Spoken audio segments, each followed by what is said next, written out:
Bonjour et bienvenue dans votre rendez-vous hebdomadaire d'information sur Nyon Région Télévision. C'est une édition spéciale que nous vous proposons cette semaine. On va bien sûr revenir sur ce premier tour des élections communales avec les différents acteurs politiques de la région. Analyse et projections en vue du second tour seront également au menu. Un premier plateau avec 4 invités. Catherine Labouchère, membre du comité du PLR La Côte, bienvenue.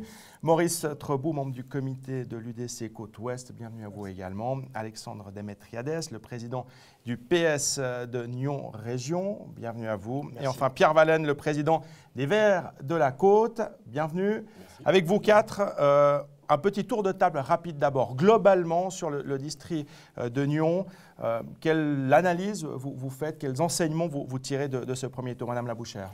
Écoutez, d'abord, je suis très content de la mobilisation. Ça, je crois qu'on doit le dire. Il faut, dans un pays où on se plaint toujours que les droits démocratiques ne sont pas suffisamment utilisés, ça, c'est mon premier constat. Après, je pense qu'il y avait un large choix pour l'électeur. Je crois que ce choix, il a été fait et je m'en réjouis. Je crois que c'est important de dire des choses positives et de le dire sur le plan de tous les partis qui se sont présentés. Bravo aux gens qui se sont mobilisés. Alexandre Demetriades. Alors, étant donné qu'on a déjà parlé de la participation que je voulais aussi saluer, je vais plutôt parler du PS qui fait quand même relativement des bons résultats dans le district de Nyon.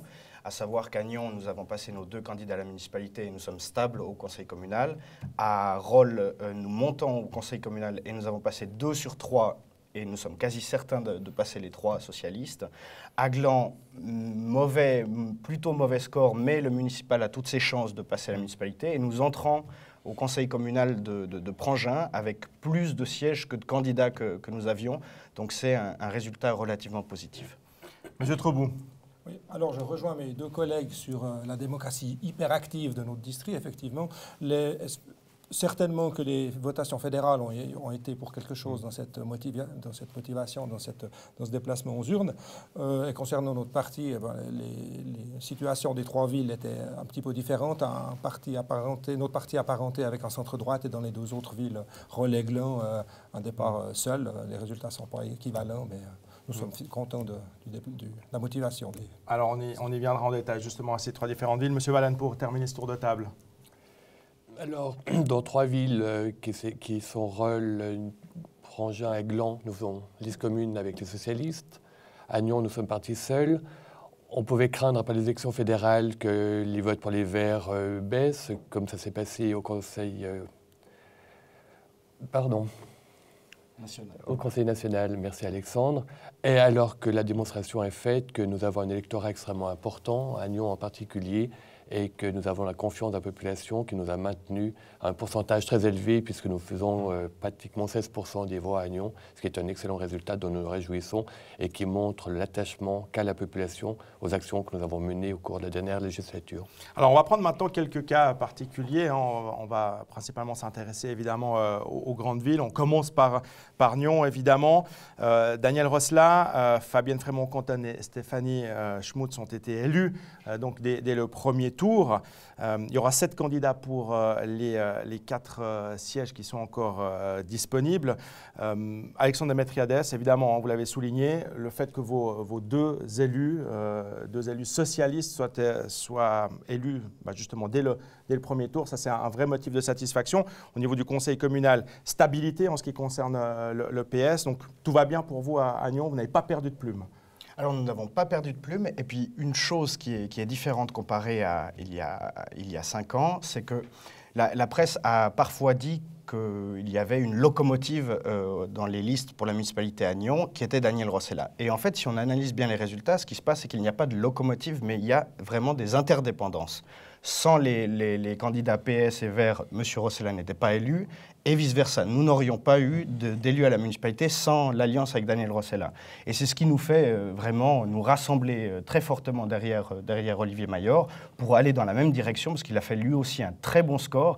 Il n'y a pas eu de veste comme on pouvait s'imaginer et comme la droite enfin sur quoi la droite avait misé très fortement en disant qu'il y avait plein de problèmes à Nyon. Non, les électeurs ont fait confiance à la municipalité sortante. Les 5 candidats qui étaient sortants sont les meilleurs élus. eu le meilleur résultat. Et ça c'est un motif de satisfaction pour le conseil communal et pour la gauche du conseil communal qui était en appui de cette municipalité. Donc on est plutôt réjouis pour affronter le deuxième tour. Alors Olivier Maillard sera justement le candidat, le municipal sortant des Verts. Pierre Vallon, il faudra mobiliser la gauche, il faudra aller dire aux partisans socialistes notamment d'être bien présents au deuxième tour pour faire passer Olivier Maillard. Alors, comme Alexandre vient de le rappeler, d'abord, la municipalité sortante, les 4 candidats sont les mieux placés au premier tour. C'est extrêmement important. Ça veut dire que, globalement, la politique qui a été menée ces 5 dernières années par la municipalité de gauche est soutenue par la population. Ça, c'est le premier élément qu'il faut souligner.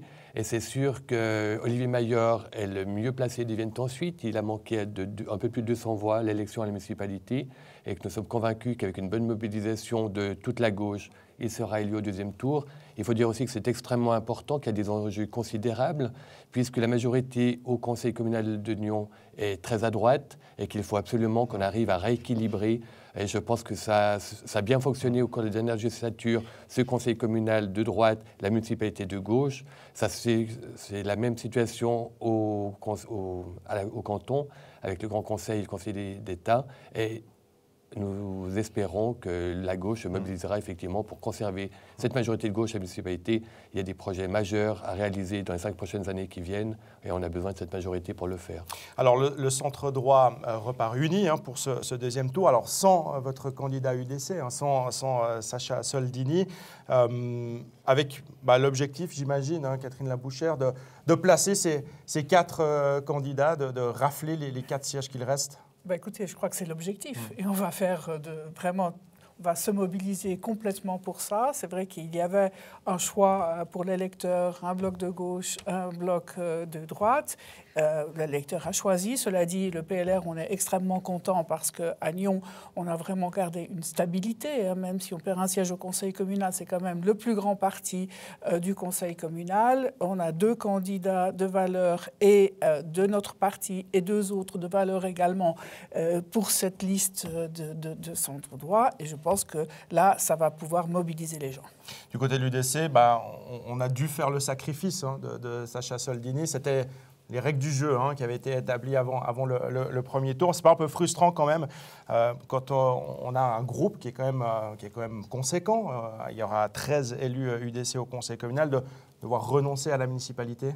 Effectivement, mais Sacha Soldini a prouvé depuis déjà une législature au conseil communal qu'il était actif, qu'il voulait travailler avec cette entente. Et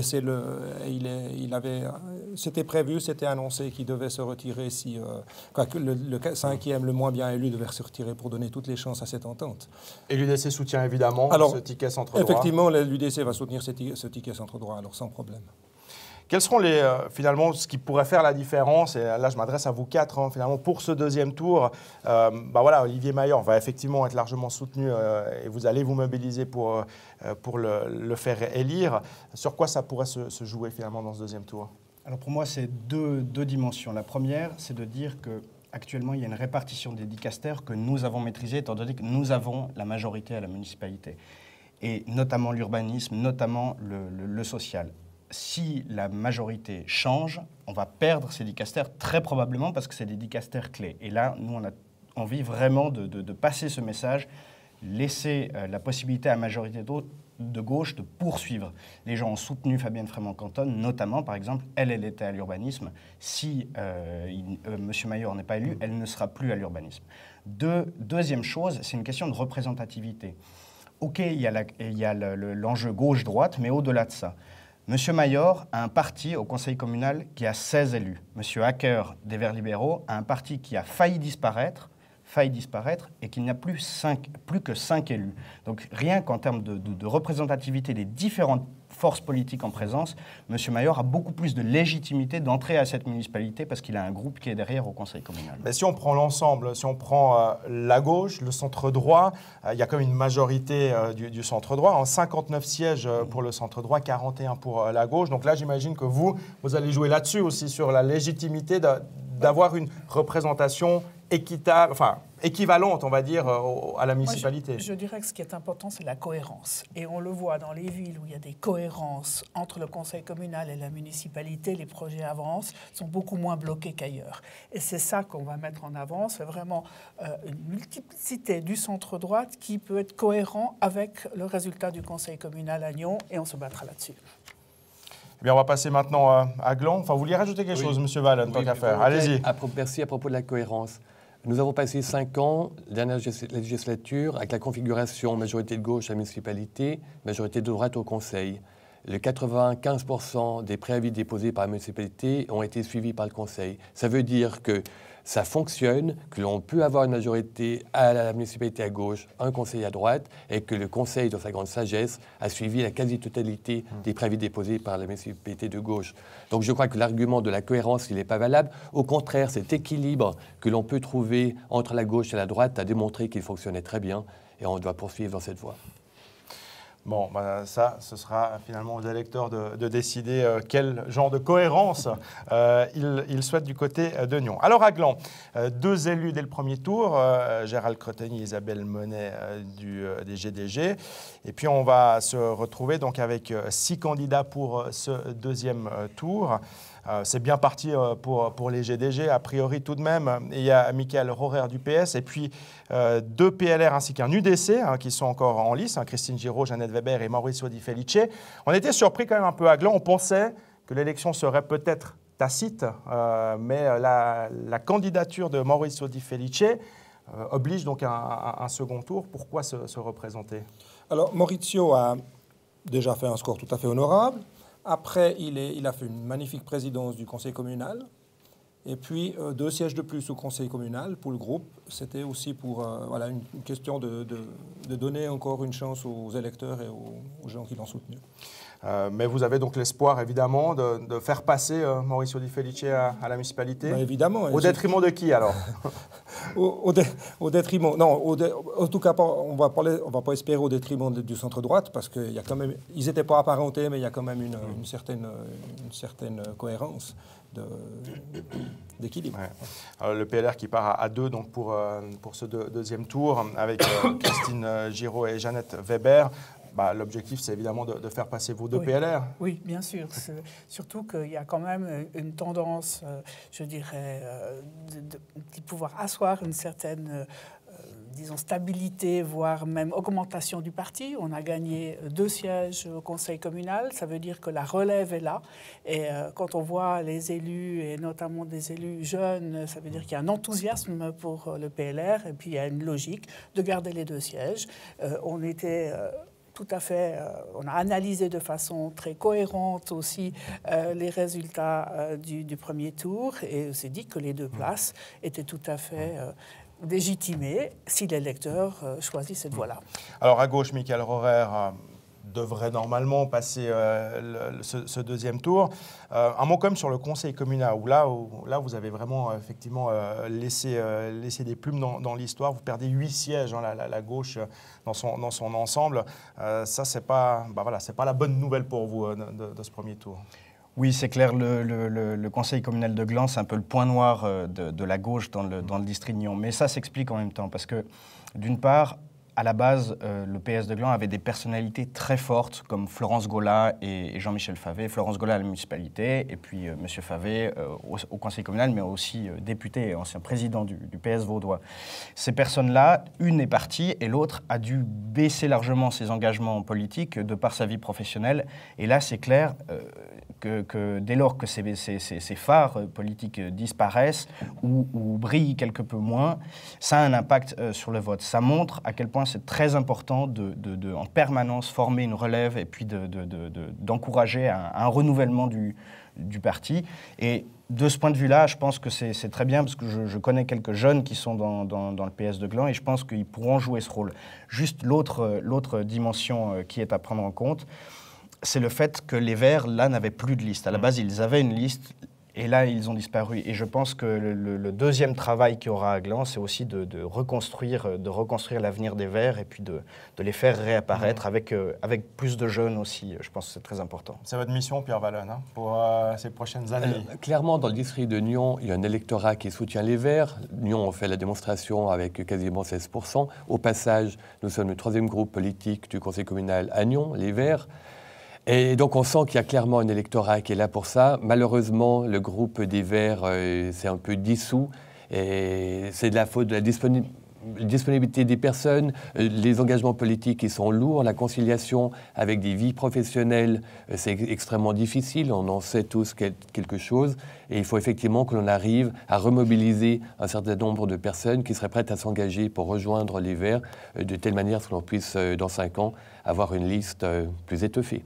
Alors, à Gland, il y a ce GDG hein, qui est très très fort, hein, avec encore 4 sièges de Glanais au conseil communal. Comment vous vivez justement cette situation particulière quand même de Gland avec ce parti qui est là et qui arrive vraiment à s'imposer à Gland? Moi, je crois que ça s'explique parce que la ville est relativement récente. Ça a été longtemps un village, puis un gros bourg. Il y a eu une explosion démographique et les gens n'ont pas encore eu une identité de ville. C'est vraiment, je dirais, c'est une ville-village. Et vous l'avez vu, on a de la peine dans les villages à s'identifier à un parti. Et le fait d'avoir, je dirais, un parti maintenant, qui s'appelle le parti, mais qui est local, qui est une sorte de liste d'entente générale, je pense, correspond à une population qui n'a pas encore fait le pas d'un véritable urbanisme. Vous pensez que le GDG, à terme, est justement peut-être voué à disparaître et où les gens du GDG, finalement, rejoindront le parti, la couleur politique qui leur ressemble le plus? Alors, on sait que chez les GDG, il y a des gens qui sont proches de différents partis, mais qui préfèrent rester dans cette espèce de confort anonyme qu'offre cette grande chose des GDG. D'afficher une couleur politique, ça, pour certains, c'est un peu difficile. Eh bien, voilà pour Gland. Il y aura donc 6 candidats au deuxième tour à la municipalité pour les 5 sièges sortants. Et puis, on en arrive maintenant à Rolle, avec 2 élus PS au premier tour, Jean-Noël Goël et Cédric Echenard. Loïc Aldiman, qui a manqué d'un rien son élection au premier tour. Et puis, on retrouvera 2 PLR, François Stekon-Ebenzain et Monique Choula-Pougnalé pour le PLR. Et puis, Arthur Petit pour l'UDC pour ce deuxième tour. Loïc Aldiman, il lui a manqué 4 voix, hein, sauf erreur, hein, pour franchir la majorité absolue, enfin 3 fois rien. J'ai envie de dire, voilà, dommage pour vous, évidemment. En même temps, ça vous oblige à partir encore au combat, à être présent, à vous montrer, à vous manifester, je dirais, pour ce deuxième tour. Sinon, vous auriez été simplement absent de la campagne à Rolle. Exactement.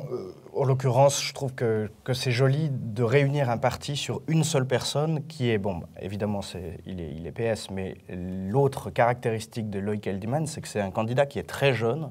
Il fait un score qui est splendide au vu de son âge. Et je trouve très intéressant d'avoir un parti composé de personnes qui ont une expérience politique plus longue, pour ne pas dire qu'elles sont plus vieilles, mais qui ont une longue expérience, plus expérimentée, et puis qui ont un âge plus important aussi, de voir tout un parti qui va se réunir autour d'une candidature jeune, dans ma propre condition de jeune aussi.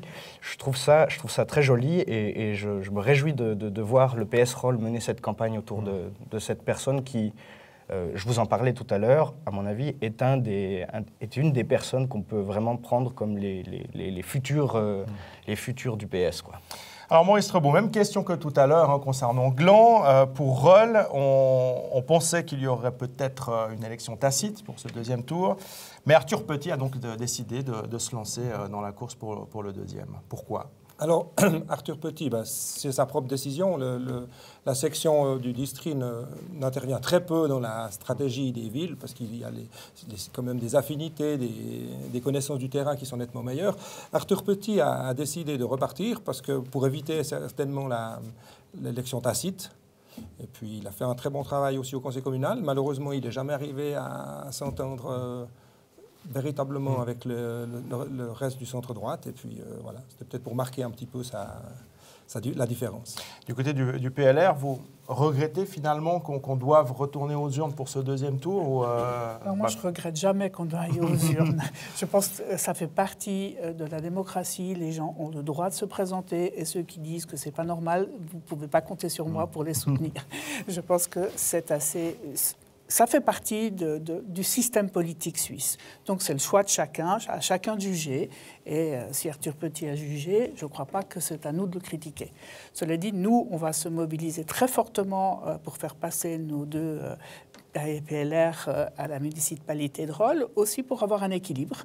Je pense que cet équilibre, il est traduit dans le cadre du conseil communal et je pense parfaitement légitimé à pouvoir avoir ces deux places. Alors le PLR qui perd 3 sièges au conseil communal, alors c'est à la faveur de l'UDC qui en gagne 2, le PS Les Verts qui en gagne 1, donc là vous avez quand même effectivement perdu quelques petits points. Il faut le dire, c'est vrai qu'on était certainement très fort avant. Il y a eu une configuration politique aussi d'une ville qui grandit, qui avait déjà plus un sentiment urbain qu'à Gland, déjà à Rolle même s'il était plus petit en taille, mais il y a des nouveaux habitants, je pense qu'ils se reconnaissent dans les choix qui ont été faits, mais je pense qu'on a toute notre place à jouer. D'ailleurs, il y a quand même 19 sièges PLR à Rolle, et c'est pas négligeable, et je pense qu'on est tout à fait légitimé à pouvoir avoir 2 places à la municipalité. Alors, de manière plus globale, tout le monde s'accorde à dire que le taux de participation élevé de ce premier tour, d'une part, c'est une bonne chose, mais il a probablement été amené par aussi les objets fédéraux qui étaient présents également dans le scrutin de dimanche. Pour le 20 mars, il y aura cette votation cantonale sur RIE3. Alors, je crois que vous êtes tous plus ou moins favorables, en tout cas vos partis sont favorables à cette votation cantonale. Est-ce que ça peut aussi amener les gens à se mobiliser un peu plus, à venir voter pour le 20 mars, le fait d'avoir justement cette votation cantonale en parallèle? Vous allez jouer là-dessus aussi un peu? Je ne sais pas dans quelle mesure un référendum sur une question fiscale va autant mobiliser que des questions de société très fortes qu'on avait lors du premier tour.